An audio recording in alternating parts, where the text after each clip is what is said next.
राहुल गांधी जी ने second press conference करके अपने वोट चोरी कैंपेन को फर्दर इंटेंसिफाई करते हुए कहा है कि वोट्स की सिस्टमिक चोरी हो रही है। क्या राहुल गांधी जी इन एलिगेशंस के साथ जनता को कन्विंस कर पा रहे हैं? आई थिंक ना तो कांग्रेस इसको फुल्ली एक्सप्लेन कर पा रही है और ना बीजेपी इसको ठीक से रिबट कर पा रही है। हाँ, यहाँ पर जो सबसे ज़्यादा क्वेश्चनेबल रोल है वो है इलेक्शन कमीशन ऑफ इंडिया का। 3 मूड पॉइंट्स है मेरे यहाँ पर। पॉइंट नंबर 1, राहुल गांधी जी ये सब एलिगेशंस विद प्रूफ दे रहे हैं और इन प्रूफ्स की वेरिसिटी को बिल्कुल क्वेश्चन नहीं किया जा सकता, पर सवाल ये उठता है कि क्या ये सिस्टमिक चोरी है या फिर लैप्सेस हैं on the part of election machinery. क्योंकि जब आप 1.4 बिलियन लोगों के डेटा से डील कर रहे होते हैं तो यूनिवर्सल डिविएशन का स्कोप रहता ही रहता है, और पास्ट में यूपीए के टाइम में भी वोटर रोल्स में इस तरीके के लैप्सेस रहे हैं।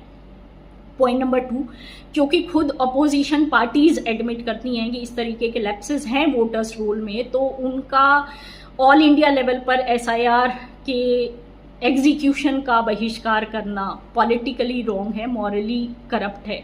इनफैक्ट उनको सरकार को सपोर्ट करना चाहिए कि आप इसको पैन इंडिया करवाइए, पर इसको ज़्यादा ट्रांसपेरेंसी के साथ कराइए और इसको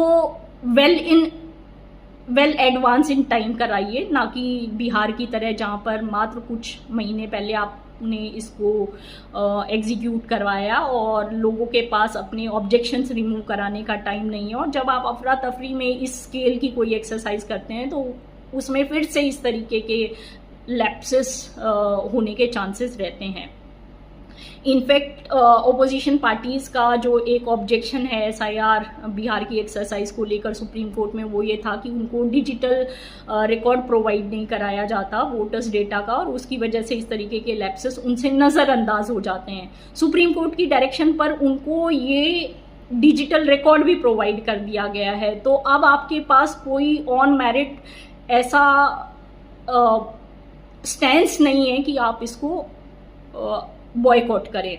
मोर ओवर सुप्रीम कोर्ट ने ये भी कह दिया है कि आप आधार को भी आइडेंटिटी प्रूफ मान के चले, तो वो भी अब लिया जा रहा है। तो ओपोजिशन के पास लीगली स्पीकिंग कोई लेग्स नहीं है इसको बहिष्कार करने के।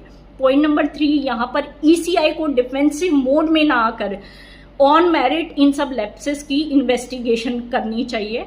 ईसीआई का जो रोल है वो यहाँ पर सबसे ज़्यादा क्वेश्चनेबल है। Hope you like my podcast. Don't forget to subscribe, like and share my channel लोनामा by Seema Sindhu. Thank you for watching.